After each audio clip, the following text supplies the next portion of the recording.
Bom dia. Bom dia. A primeira baixa. Os principais partidos da base do governo, PT e PMDB, começaram a disputar o Ministério de Minas e Energia. Silas Rondô saiu alegando inocência. O Congresso nervoso. Uma lista com cerca de 20 nomes de parlamentares e autoridades que teriam recebido dinheiro e presentes da construtora Gautama está com o Procurador-Geral da República. No Senado e na Câmara, a abertura de uma CPI começa a ganhar força. E o Bom Dia vai mostrar também acidentes de carro e mortes por armas de fogo. A cada dia aumenta o batalhão de jovens vítimas da violência. A difícil luta contra o fumo. Um estudo mostra que, além da saúde, o vício arruína as relações afetivas. Em Minas Gerais, o melhor da arte contemporânea divide espaço com um enorme jardim de Burle Marx. Nova York em defesa do meio ambiente. A frota de táxis dos famosos amarelinhos vai ficar menos poluente. E mais, no futebol, os gols da segundona. E saem hoje os finalistas da Copa do Brasil.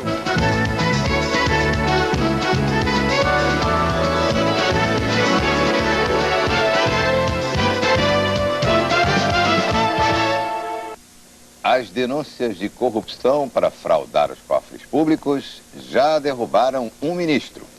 A confirmação da saída de Silas Rondô do Ministério de Minas e Energia teve apoio dos parlamentares, mas criou um problema para o governo, a disputa pelo cargo. O PMDB não abriu mão de indicar mais um nome. No Congresso, cresce a pressão por uma CPI para investigar o escândalo. Vamos a Brasília falar com a Cláudia Bom Tempo. Cláudia, os parlamentares mudaram de posição?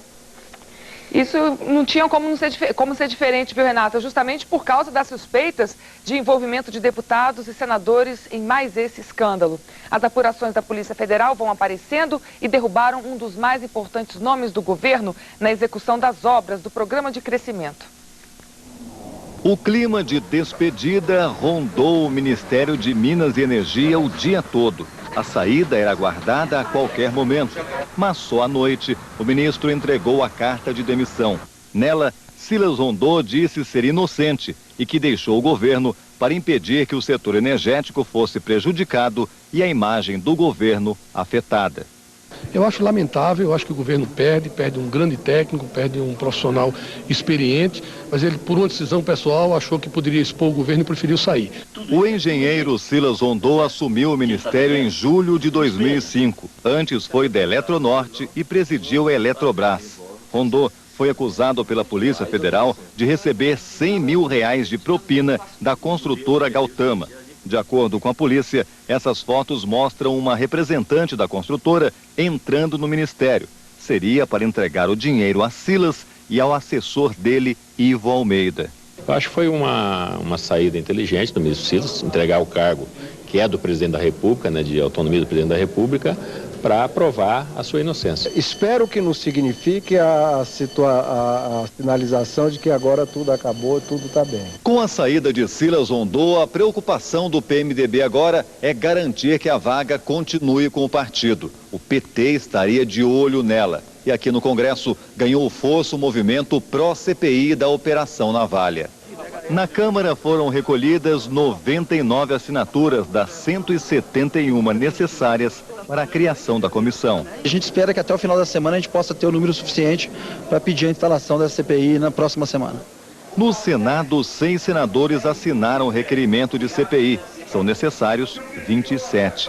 Não eliminamos o apoio a qualquer iniciativa de comissão parlamentar de inquérito que surja no âmbito da Câmara, do Congresso ou do Senado Federal. Para o senador petista Aloysio Mercadante, ex-líder do governo, a CPI é inevitável. A pressão em situações como essa vai ser muito forte e o Congresso acaba sempre cedendo a essas pressões e essa CPI vai sair. E terminou de madrugada mais uma leva de depoimentos dos acusados na Operação Navalha, no Superior Tribunal de Justiça. A ministra Eliana Calmon, relatora desse caso, tem ouvido os acusados e liberado um por um, logo em seguida, como prevê a lei. Dos 48 presos, 24 já estão soltos. Entre eles, o deputado distrital do PMDB, Pedro Passos. O deputado distrital Pedro Passos, do PMDB, saiu da cadeia no fim da noite. Graças a um habeas corpus concedido pelo Supremo Tribunal Federal, Pedro Passos voltou para casa depois de 6 dias preso.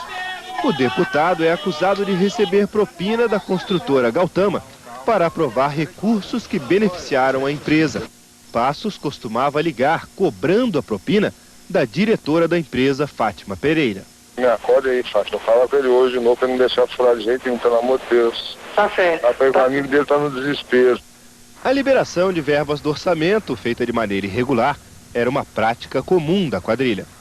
Uma análise dos dados do CIAF, o Sistema de Acompanhamento das Contas do Governo Federal, feita pela ONG Contas Abertas, mostra que nos últimos 9 anos, a construtora Gautama conseguiu liberar mais de 135 milhões de reais graças à aprovação de projetos e emendas no orçamento. Curiosamente, as primeiras obras da Gautama com verbas públicas foram a Polícia Federal em São Paulo e Brasília. Por ela, a Gautama recebeu 71 milhões de reais no Instituto de Criminalística de Brasília, que uma parte dos pagamentos durante na Vale está sendo terminado. Outro documento e senadores e presentes do Veras Tama. A lista ao lado de valores ou do tipo de preço. O Procurador-Geral da República.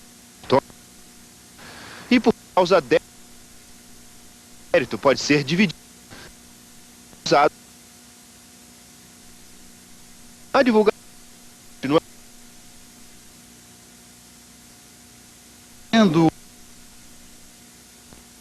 haja que nome dado no inquérito formal do Democratas da Bahia. Em uma, o deputado promete ajudar Zulei a um julgamento no Tribunal de Contas da União. Paulo Magalhães diz que quer ter a investigação para se defender. Eu vou tentar minha defesa, mostrando a minha inocência. Vilela Filho falou pela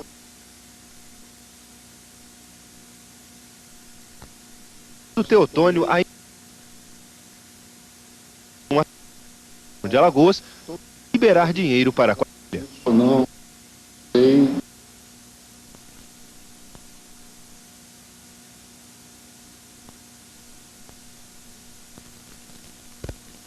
Conheço. Pois é, no Congresso, a ansiedade de alguns deputados diante dessa lista da federal levou o presidente da Câmara a pedir à Justiça cópia de todos os documentos apreendidos. O processo vai ser liberado porque em segredo de justiça. E a questão da polícia ainda tem muitas perguntas a responder e isso vai durar algum tempo. Vamos começar agora com Alexandre Garcia. O governo agora tem uma...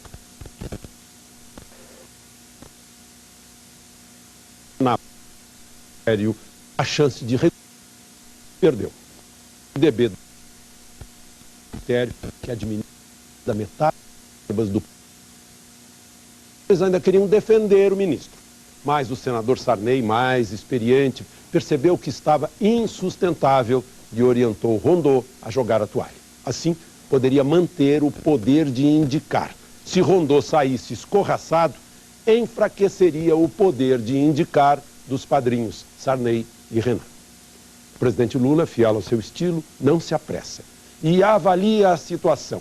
Por enquanto, com o ministério tocado por executivos do tempo da então ministra de Minas e Energia, a chefe do Gabinete Civil, Dilma Rousseff. Rondô preferiu nem falar e deixou uma nota padrão.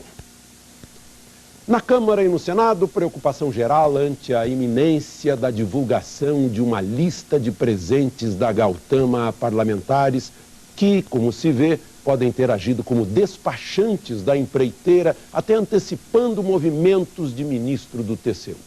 Como esse hábito existe em relação a Gautama e a outras empreiteiras, há muita expectativa. Fala-se em CPI, mas afinal... Já houve nos anos 90 a CPI do orçamento, a CPI das empreiteiras e nada mudou na parte moral. Agora, alguns aconselham a eliminar emendas individuais, fazer orçamento impositivo, criar leis para impedir tentações de quem tiver caráter mais fraco. É como vender o sofá. Já fizeram isso depois das CPIs de 10 anos atrás, mas como a lei não alterou a ética, tudo continuou. Nas ruas, muita gente está indignada, argumentando que a polícia prende, mas a justiça solta. Metade dos presos já foi solta. O fato é que os legisladores da Constituição e das leis, pensando que ainda iria haver arbítrio do Estado e preso político, criaram abundantes direitos para os que forem presos. A menos que mudem a lei, a justiça tem que soltar. Soltos, alguns podem até intimidar ou combinar testemunhos e outros podem queimar provas na churrasqueira. Renata. E a saída de Silas Rondô mereceu destaque hoje nos jornais internacionais. Nos Estados Unidos, New York Times, ministro de Minas e Energia brasileiro, renuncia. Na Inglaterra, Financial Times. No Brasil, ministro pede demissão do cargo em meio a escândalo. Na Argentina, La Nación, cai um ministro de Lula por corrupção. No espanhol, El País, acusado de corrupção, o ministro da Energia do Brasil renuncia. E você vai ver a seguir a mudança na cobrança da telefonia fixa. Na Universidade de São Paulo, ocupada, professores e estudantes se enfrentam numa guerra de nervos e de cadeiras. Agora, 7h26.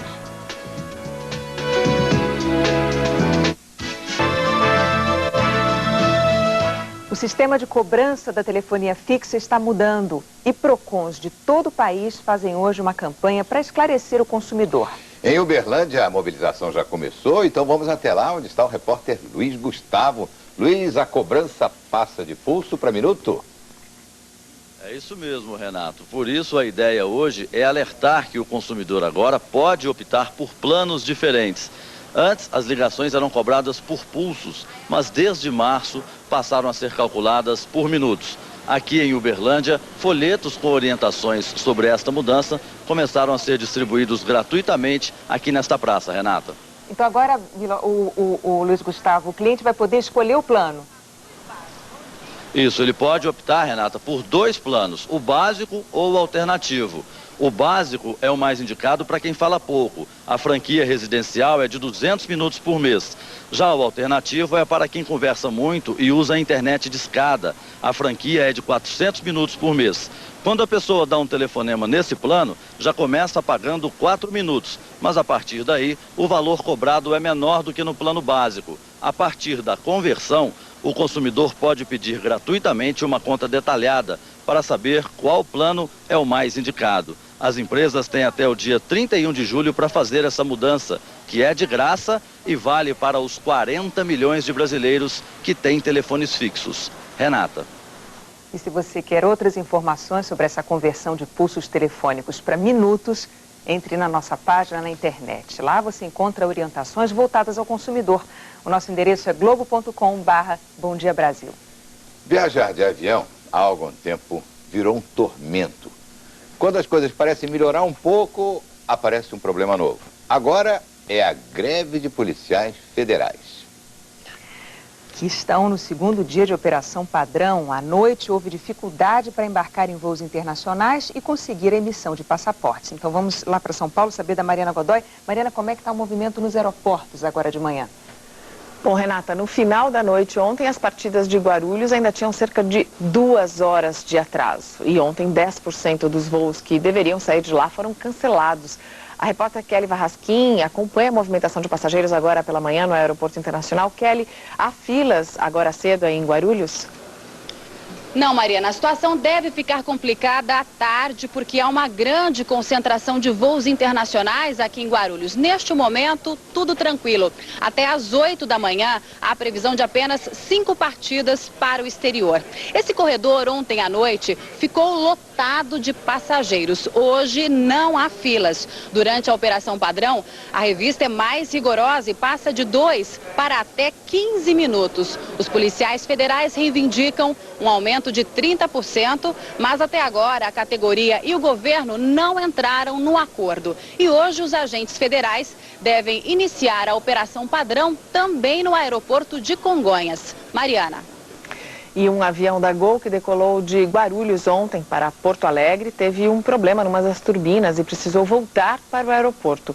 Os passageiros contaram que ouviram 2 explosões e viram chamas na turbina. O piloto avisou que despejaria o combustível no mar, em Santos, e pousaria de novo em Guarulhos.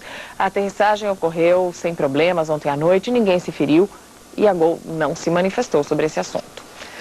O comando da tropa de choque da Polícia Militar deu um prazo até amanhã para que os estudantes desocupem a reitoria da USP. Em assembleia ontem à noite, eles decidiram manter a invasão, mesmo depois da decisão judicial e do aviso da PM. O movimento provoca divisão entre os próprios alunos da maior universidade pública do país. A Assembleia reuniu milhares de estudantes na noite de ontem. Eles decidiram manter a ocupação e também continuar com a greve iniciada na sexta-feira. No prédio da Física, um professor que queria dar aula se irritou com a barricada erguida por alguns estudantes. E chegou a arremessar uma cadeira que era usada no bloqueio. Sempre existe uma outra forma da gente lidar com tudo isso, da gente tratar com tudo isso. Eu acho que essa força bruta, essa invasão de greve, de tirar todo mundo de aula. Peraí, tem professor que quer dar aula. Eu tô aqui porque eu quero estudar, eu quero ganhar minha vida trabalhando. Não fazer o piquete, não impedir as aulas, restringe o direito coletivo de fazer greve. O comandante da PM, Juvino Cândido, já pediu à reitoria da universidade um levantamento dos bens que estão no prédio que será desocupado. Ele disse que os estudantes que reagirem à reintegração de posse amanhã, Renata, podem ser presos. E daqui a pouco, especialistas explicam por que tantos jovens morrem cedo demais. E uma pesquisa mostra mais uma razão para se abandonar o cigarro. Você vai ver já já. Agora são 7h34.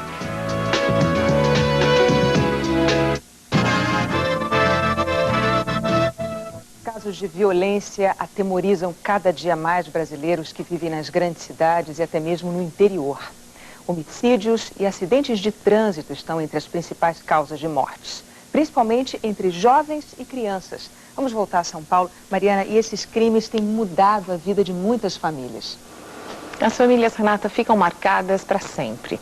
Em apenas 4 dias, 8 crianças e adolescentes morreram vítimas de homicídios e acidentes de trânsito em São Paulo e no Rio de Janeiro. A violência é, de longe, a principal causa de morte dos jovens brasileiros.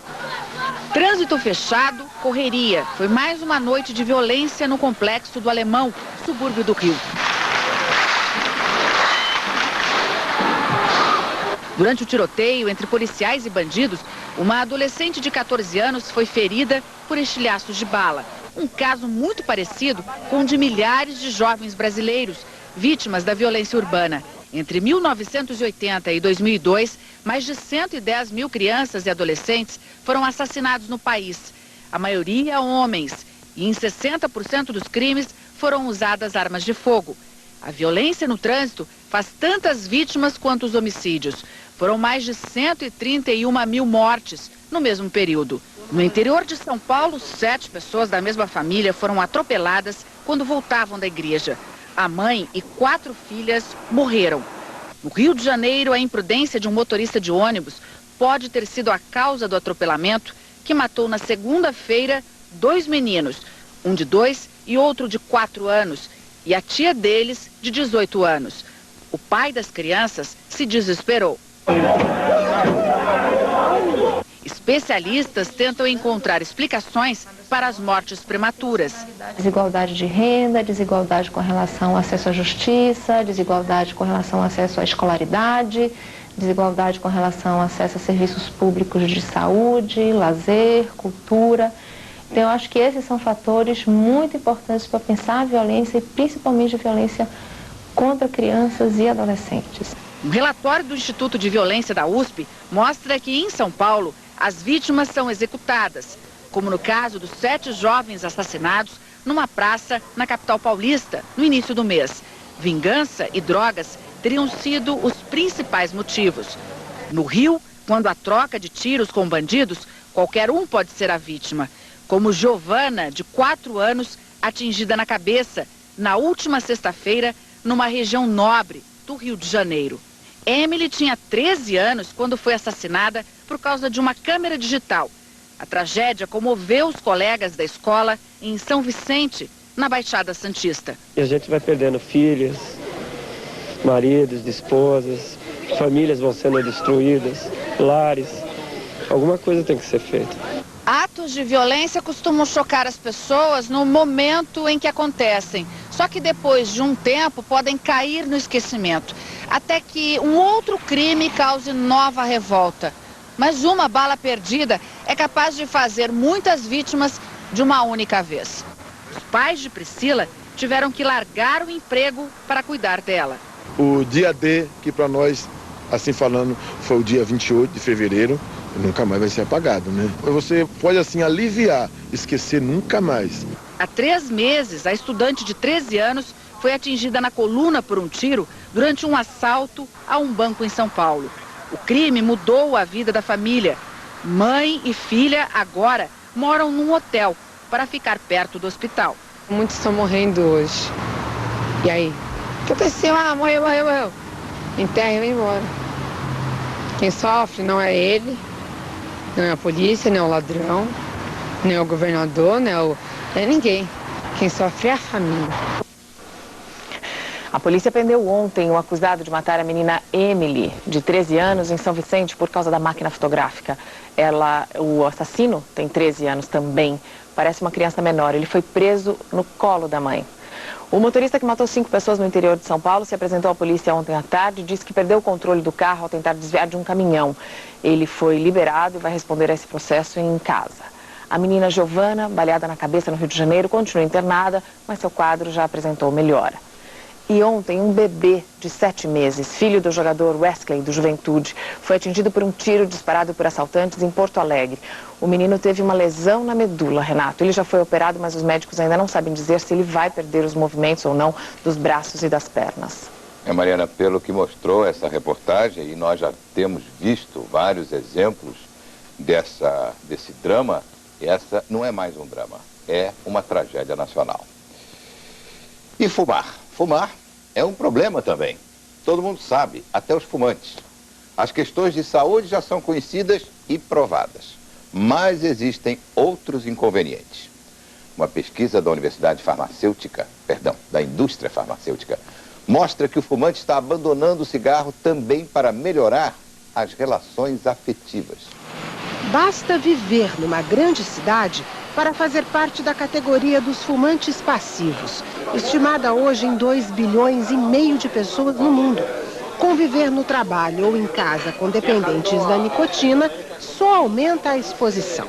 Os atritos entre os que fazem e os que não fazem fumaça foram comprovados numa pesquisa feita por uma indústria farmacêutica que conclui: fumar não é prejudicial apenas para a saúde, mas reflete nos relacionamentos afetivos. 60% dos entrevistados escolheram a palavra nojento para definir o ato de fumar. Você fica com cheiro, a roupa fica com cheiro ruim. E você também, de uma certa maneira, está ingerindo, né? Nicotina, está ingerindo toxinas, enfim, alguma coisa que não faz bem para você, para o organismo.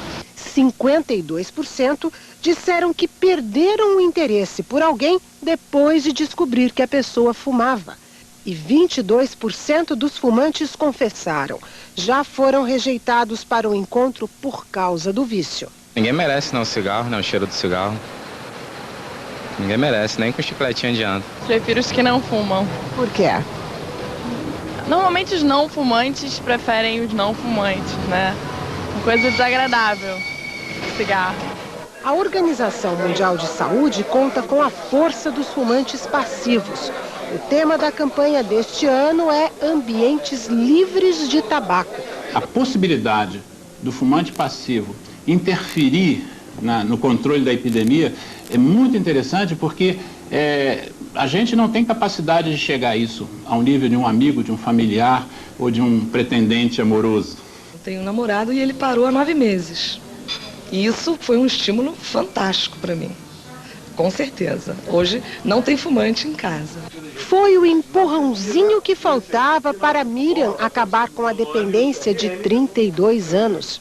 A Organização Mundial de Saúde estima que apenas 5% dos fumantes que desejam parar conseguem atingir a abstinência a longo prazo sem apoio médico. Nos grupos de tratamento, trocando experiências e dicas, os fumantes ficam livres do vício com menos sofrimento. As reuniões semanais durante 3 meses neste hospital no Rio, mais a combinação de medicamentos, tem um ótimo índice de sucesso. 87% das pessoas viraram ex-fumantes. 2 paradas cardíacas e um marca-passo no peito puseram um ponto final em 57 anos de vício. Mas na decisão deste aposentado, também pesou o pedido de alguém bem especial. A netinha, que tem 5 anos, chama Júlia, fala, vô, por que você não para de fumar? Faz muito mal. Aí eu falo, pode deixar que o vô vai se tratar e vai parar. Ah, que bom, fica feliz, fica muito feliz. E o frio? Pode atrasar um pouquinho, mas vai chegar de vez. Michele Loreto, em algumas cidades pode até nevar hoje. Nas serras do Rio Grande do Sul e de Santa Catarina, Renata, pode sim nevar de hoje para amanhã. Uma forte massa de ar frio já começa a tomar conta da região sul e ainda pode chover forte em Santa Catarina e no Paraná. E com a chuva dos últimos dias, as cataratas do Iguaçu ganharam mais força. É tanta água que a passarela de turistas foi interditada. Como o nível do rio Iguaçu ainda sobe, o acesso deve continuar fechado. Hoje à tarde a temperatura também cai bastante no sudeste e ainda pode chover forte em São Paulo, no sul de Minas e no centro-oeste. Em Goiânia o céu tem algumas nuvens, mas o sol começa a aparecer. A temperatura é de 16 graus. Amanhã o frio também chega ao centro-oeste, Acre, Rondônia e sul do Amazonas. Veja agora como é que fica o tempo hoje em todas as regiões. A frente fria avança pelo sudeste do Brasil e deixa o tempo nublado, com risco de chuva forte em São Paulo, sul de Minas, Mato Grosso do Sul, parte de Mato Grosso e de Goiás. Agora de manhã ainda pode chover forte no Paraná e em Santa Catarina. De ensolarado na área clara, que vai do centro de Minas até o Ceará. Nas outras regiões o sol aparece e chove fraco. Em Curitiba agora faz 15 graus, 24 em Aracaju e 23 em Rio Branco. Em Porto Alegre a temperatura hoje não passa dos 17 graus. Em São Paulo dos 19 e no Rio dos 27 graus. Na Turquia, 7 pessoas morreram e cerca de 80 ficaram feridas na explosão de uma bomba num shopping da capital, Ankara. O atentado aconteceu numa das áreas mais movimentadas. O prédio ficou destruído. A polícia diz que os explosivos utilizados no ataque são similares aos usados pelo Partido dos Trabalhadores do Kurdistão. A organização ilegal luta contra o governo turco por mais direitos para os curdos, que fazem parte da Turquia. Ninguém reivindicou a autoria do atentado, mas 7 pessoas foram presas. No Líbano, milhares de palestinos abandonaram o campo de refugiados de Nar al-Bared. Fugiram dos confrontos entre o exército libanês e os militantes do Fatah al-Islam. Em 3 dias de combates, mais de 80 pessoas morreram. Cerca de 15 mil palestinos, metade da população do campo, deixaram as suas casas durante a noite. Hoje de manhã, mais 1000 escaparam. E daqui a pouco você vai conhecer um museu sem quadros ou obras de arte convencionais. No meio de montanhas e lagos, um convite à exploração dos sentidos numa mostra surpreendente. Já já a gente volta. Agora são 7h48.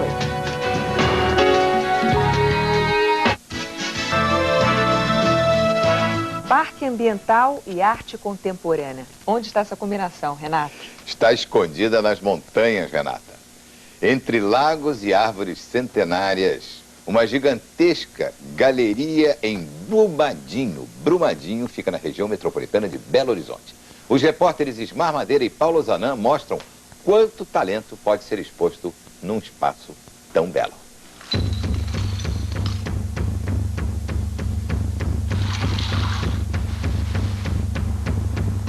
O cenário já é um quadro feito pelo homem.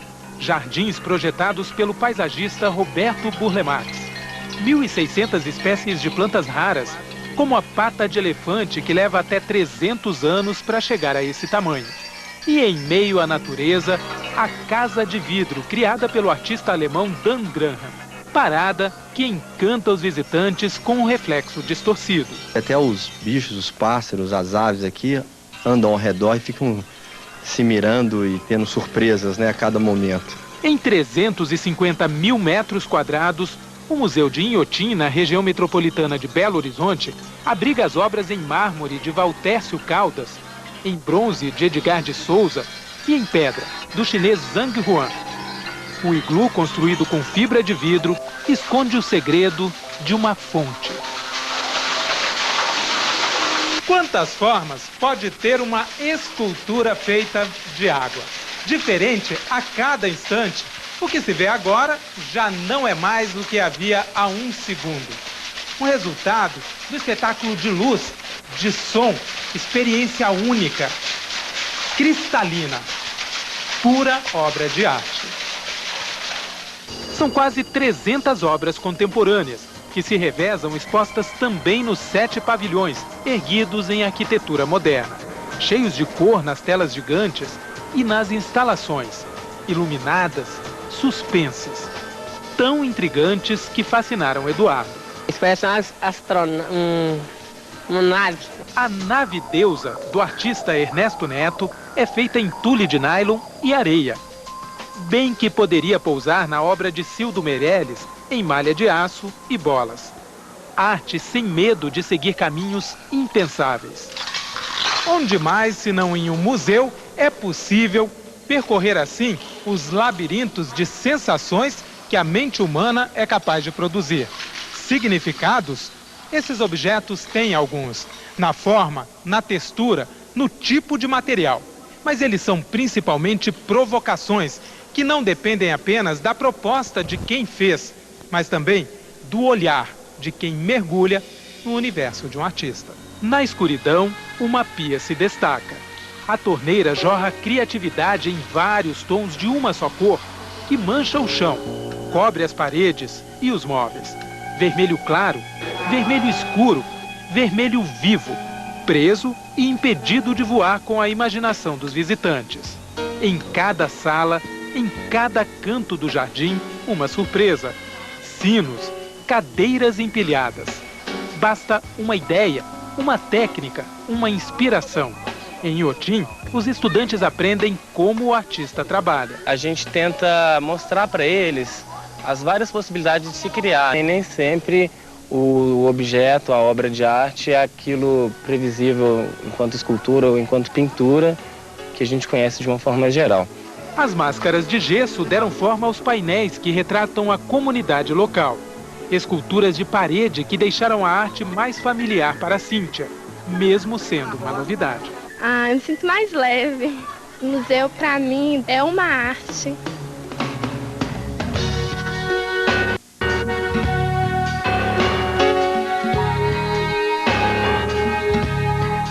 Esse é o tipo de exposição que provoca todos os Isso aí é uma explosão de criatividade.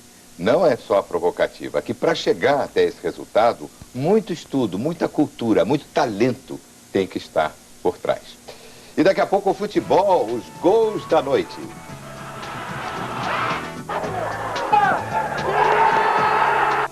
E a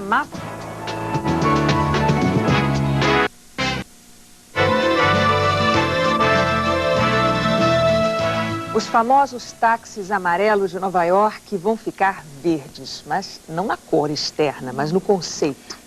O ambicioso plano do prefeito de Nova York, Michael Bloomberg, é ter a frota mais limpa do mundo. Até 2012, todos os 13 mil táxis que circulam pela cidade vão ser substituídos por carros híbridos.